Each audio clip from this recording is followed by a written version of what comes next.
اعوذ باللہ من الشیطان الرجیم بسم اللہ الرحمن الرحیم الحمد للہ رب العالمین والصلاة والسلام علی اشرف الانبیاء والمرسلین واہل بیتہ الطیبین الطاہرین المعصومین، اما بعد۔ سورہ مبارکہ نحل آیت نمبر 119 سے آیت نمبر 128، 119 سے 128، جس پر اس سورے کا اختتام ہو رہا ہے۔ بسم اللہ الرحمن الرحیم۔ ثم ان ربك للذین عملوا السوء بجہالة ثم تابوا من بعد ذلك وأصلحوا ان ربك من بعدها لغفور رحیم۔ ان ابراہیم كان امة قانتا للہ حنیفا ولم یک من المشرکین شاکرا لانعمه اجتباه وهداه الى صراط مستقیم۔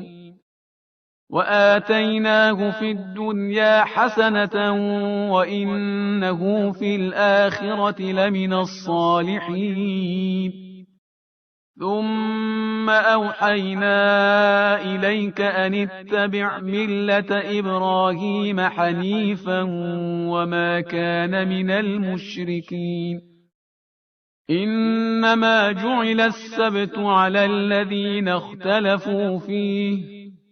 وَإِنَّ رَبَّكَ لَيَحْكُمُ بَيْنَهُمْ يَوْمَ الْقِيَامَةِ فِيمَا كَانُوا فِيهِ يَخْتَلِفُونَ۔ ادْعُ إِلَى سَبِيلِ رَبِّكَ بِالْحِكْمَةِ وَالْمَوْعِظَةِ الْحَسَنَةِ وَجَادِلْهُم بِالَّتِي هِيَ أَحْسَنُ ان ربك هو اعلم بمن ضل عن سبيله وهو اعلم بالمهتدين۔ وان عاقبتم فعاقبوا بمثل ما عوقبتم به ولئن صبرتم لهو خير للصابرين۔ واصبر وما صبرك إلا بالله ولا تحزن عليهم ولا تك في ضيق مما يمكرون۔ إن الله مع الذين اتقوا والذين هم محسنون۔ گزشتہ صفحے کی آخری آیت میں ہم نے دیکھا کہ پروردگار عالم نے یہودیوں کے بارے میں یہ بیان کیا تھا کہ ان کے ظلم کی وجہ سے ان پر بعض چیزوں کو حرام قرار دیا گیا جو کہ ان کے لیے سزا کی حیثیت رکھتا تھا۔ اب یہاں پروردگار عالم نے بطور مجموعی یہ ارشاد فرمایا کہ اگر کوئی شخص گناہ کر لے تو کس صورت میں اس کی معافی کا امکان حتمی ہے۔ ثم ان ربک للذین عملوا السوء بجہالۃ، پھر اس کے بعد تمہارا رب ان لوگوں کے لیے کہ جنہوں نے گناہ کے کام کو، برے عمل کو انجام دیا، بے جہالت، جہالت کی وجہ سے، یعنی علم نہ ہونے کی وجہ سے، ثم تابوا من بعد ذلک، اور پھر اس کے بعد انہوں نے توبہ کر لی، وہ اصلحوا، اور اپنی اصلاح بھی کر لی۔ یعنی ایک تو ان کے پاس علم نہیں تھا جس کی وجہ سے انہوں نے اس کام کو انجام دیا، دوسرے انہوں نے توبہ کر لی، یعنی جیسے ہی پتہ چلا کہ یہ کام غلط تھا تو انہوں نے پھر اس گناہ کے اوپر اصرار نہیں کیا، فوراً پلٹے خدا کی بارگاہ میں اور توبہ کی، اور پھر اس کے بعد انہوں نے اصلاح بھی کر لی، یعنی جو غلط ہو گیا تھا اس کو ریکٹیفائی کرنے کے ساتھ اس کو کمپنسیٹ کرنے کی کوشش کی۔ مثلا نماز نہیں پڑھی تھی تو اب اس کی قضا پڑھنا شروع کر دی۔ ان ربک، تو یقیناً آپ کا رب، من بعدہا، اس کے بعد، لغفور الرحیم، غفور بھی ہے رحیم بھی، یعنی مغفرت بھی کرنے کے لیے تیار ہے اور رحم کرنے کے لیے بھی تیار ہے۔ پھر اس کے بعد ایک رول ماڈل کے طور پر پروردگار عالم جناب ابراہیم علیہ السلام کی بات کرتا ہے اور ارشاد فرماتا ہے کہ ان ابراہیم کان امتن قانتن للہ حنیفہ۔ مختلف اوصاف ہیں حضرت ابراہیم علیہ السلام کے جو پروردگار عالم نے یہاں پر بیان کیے ہیں۔ پہلی چیز کہ ابراہیم یقیناً ایک امت تھے، یعنی ایک فرد نہیں تھے، بلکہ جس طرح سے امت کے مختلف افراد ہوتے ہیں اور وہ مل کر ایک جماعت کو تشکیل دیتے ہیں، وہ اپنی ذات میں انجمن تھے، وہ اپنی ذات میں ایک امت تھے، مقتدا تھے جن کی اتباع ہونی چاہیے، قانتاً للہ،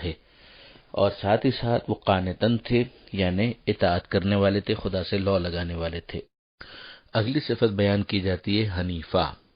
کہ حضرت ابراہیم علیہ السلام حنیف تھے۔ یہ لفظ بھی پہلے استعمال ہوا ہے جناب ابراہیم علیہ السلام کے بارے میں، یعنی جو باطل کے راستے ہیں، غلط راستے ہیں، ان سے بالکل ہٹے ہوئے سیدھے راستے کے اوپر۔ ولم یکن من المشرکین، اور وہ مشرکین میں سے ہرگز نہیں تھے۔ شاکرن لانعمہ، اللہ کی نعمتوں کا شکر ادا کرنے والے تھے۔ اجتباہ، ان کو اللہ نے منتخب کیا، وہداہ الی صراط مستقیم، اور صراط مستقیم پر یعنی سیدھے راستے پر لگایا اور چلایا۔ وآتیناہ فی الدنیا حسنہ، انہیں دنیا میں بھی نیکیاں عطا کی، وانہ فی الآخرۃ لمن الصالحین، اور آخرت میں بھی وہ صالحین میں سے ہیں۔ حضرت ابراہیم علیہ السلام کا نام آج بھی پوری دنیا کے اندر احترام سے لیا جاتا ہے۔ حد یہ ہے کہ وہ مشرکین مکہ کہ جو شرک کی آلودگی میں ملوث ہو چکے تھے اور توحید سے بہت دور ہو گئے تھے، مگر بہرحال جناب ابراہیم علیہ السلام سے نسبت کو اپنے لیے فخر سمجھتے تھے، اور یہ خود بھی ایک حوالہ پھر بن گیا کہ جناب ابراہیم علیہ السلام کو اگر تم اپنا مقتدا مانتے ہو تو پھر ابراہیم علیہ السلام مشرک نہیں تھے، تو پھر تمہیں کیوں کر شرک پسند ہونا چاہیے، بلکہ تمہیں بھی موحد ہونا چاہیے، ایک خدا کی عبادت کرنے والا ہونا چاہیے۔ ثم اوحینا الیک، اس کے بعد اے حبیب ہم نے آپ پر وحی نازل کی، ان اتبع ملت ابراہیم حنیفہ، کہ آپ بھی ابراہیم کی ملت کا اتباع کریں جو کہ حنیف تھے، وہی کہ دائیں بائیں کسی غلط راستے پر نہیں تھے، صراط مستقیم پر تھے، وما کان من المشرکین، اور وہ مشرکوں میں سے نہیں تھے۔ اب ظاہر ہے کہ یہ اتحاد پیغام، ایک ہی پیغام توحید جو ابراہیم علیہ السلام کا بھی تھا اور جناب ختم مرتبہ صلی اللہ علیہ وآلہ وسلم کا بھی تھا، لہذا ظرف زمان کے اعتبار سے یعنی ٹائم لائن کے اعتبار سے، کیونکہ ابراہیم علیہ السلام اس دنیا میں پہلے آ کر چلے گئے تھے اور ان کی اپنی ایک حیثیت لوگوں کے درمیان مسلم بھی تھی اور واقعاً وہ خدا کی بارگاہ میں مقبول بھی تھے، لہذا اس موقع پر پیغمبر اکرم کے ذریعے سے تمام انسانوں کو مخاطب کر کے متوجہ کیا گیا کہ تمہارے لیے مناسب یہی ہے کہ تم ابراہیم کی ملت کا اتباع کرو، یعنی تم موحد بنو، توحید والے بنو، مشرک مت بنو جیسا کہ وہ بھی مشرک نہیں تھے۔ پھر اس کے بعد یہ بھی کہا گیا کہ بعض ایسی سنتیں، بعض ایسے آداب کہ جو جناب ابراہیم علیہ السلام کے حوالے سے بیان کیے گئے تھے ان کو انٹیکٹ رکھا گیا، ان کو باقی رکھا گیا، جن کے اندر بہت سے کچھ آداب ہیں کہ جس کو انسانی جسم، انسانی وجود کے اعتبار سے ہے، مثلا داڑھی کا حکم، اسی طرح سے مونچھوں کو کتروانے کا حکم، اسی طرح سے ختنہ کروانے کا حکم وغیرہ وغیرہ، ان کی 10 کے قریب تعداد بیان کی جاتی ہے کہ جو مشترک ہیں پیغمبر اکرم کی شریعت میں بھی، کہیں پر واجب کے عنوان سے، کہیں پر مستحب کے عنوان سے، اور یہ چیز جناب ابراہیم علیہ السلام کی ملت میں بھی تھی، یعنی ان کی شریعت میں بھی اس کو رکھا گیا تھا، جس کی بنیاد پر ظرف زمان کو مد نظر رکھتے ہوئے اتباع کا حکم دیا گیا۔ پھر اس کے بعد سبت کی بات ہو رہی ہے، سبت یعنی سیٹرڈے کی، شنبے کی بات ہو رہی ہے، شنیچر کے دن کی، کہ جو یہود نے اپنے لیے مانگا تھا۔ یہ یاد رکھنے والی بات ہے کہ تفاسیر میں آیا ہے کہ خود یہود کے لیے بھی پہلے جمعہ ہی تجویز کیا گیا تھا، مگر انہوں نے اپنی جو ہٹ دھرمی ہے اور اپنی جو کج رفتاری ہے اس کے مطابق پروردگار عالم سے جناب موسیٰ علیہ السلام کے ذریعے سے یہ درخواست کی کہ جمعے کو ہم تعطیل نہیں کرنا چاہتے، جمعے کے دن ہم آرام نہیں کرنا چاہتے، سیٹرڈے کا دن ہمارے لیے رکھا جائے۔ تو پروردگار عالم نے پھر ان کے لیے سبت کا دن رکھا اور اس کو بھی ایک طرح سے ایک آزمائش اور امتحان بنایا، جس میں وہ ناکام ہوئے، اس لیے کہ سبت کے خود احکام تھے۔ سورہ اعراف کے اندر یہ بات ہم پڑھ چکے ہیں کہ انہوں نے سنیچر والے دن میں زیادتی کی اور جس طرح سے مچھلیوں کا وہ شکار کرتے تھے، پھر اس کے بعد وہ پروردگار عالم کے عذاب کی گرفت میں بھی آئے۔ تو یہاں پروردگار عالم فرماتا ہے کہ انما جعل السبت، یہ سنیچر والا دن جو بنایا گیا تھا علی الذین اختلفوا فیہ، ان لوگوں کے لیے کہ جنہوں نے اس میں بھی پھر اختلاف کیا، یعنی یہ کوئی جناب ابراہیم علیہ السلام کی شریعت میں نہیں تھا معاملہ، یہود نے اس کو اپنے لیے الگ سے مانگا تھا اور پھر اس میں خود بھی اختلاف کیا، بعض اس کے احترام کے قائل ہوئے، بعض نے اس کے احترام کا بھی خاتمہ کر دیا اور اس کے حوالے سے بھی بالکل اس کو ایک عام دن کی طرح سے ماننا شروع کر دیا۔ وَإِنَّ رَبَّكَ، اور یقیناً آپ کا رب، لَيَحْكُمُ، فیصلہ کرے گا، بینہم یوم القیامہ، ان کے درمیان قیامت کے دن، فیما کانوا فیہ یختلفون، جو وہ اختلاف کیا کرتے تھے اس میں۔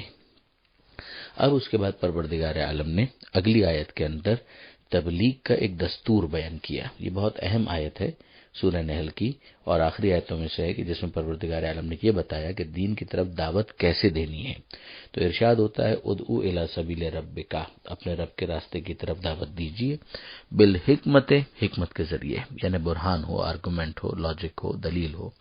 والموعظۃ الحسنہ، اور اچھی طرح سے نصیحت کے ذریعے سے، واعظ ہو، نصیحت ہو، جس میں انسان کے جذبات کو بھی مد نظر رکھا جائے، اس کے بیک گراؤنڈ کو بھی مد نظر رکھا جائے اور اس کے دل میں جگہ بنانے کی کوشش کی جائے۔ حکمت، برہان، آرگومنٹ، ظاہر ہے کہ یہ اس کلاس کے لیے ہے کہ جو پڑھے لکھے ہیں، لیکن جو عوام الناس کی اگر آپ بات کریں، میسج کی اگر آپ بات کریں، تو ان کے اوپر موعظہ، نصیحت جو ان کے دل میں جا گزی ہو جائے وہ زیادہ اثر پذیر ہوتا ہے۔ وجادلہم باللتی ہی احسن، اور لوگوں سے جدال کریں، یعنی جدال کا مطلب ہے بحث کرنا، مگر ایسے بحث کرنا کہ باللتی ہی احسن،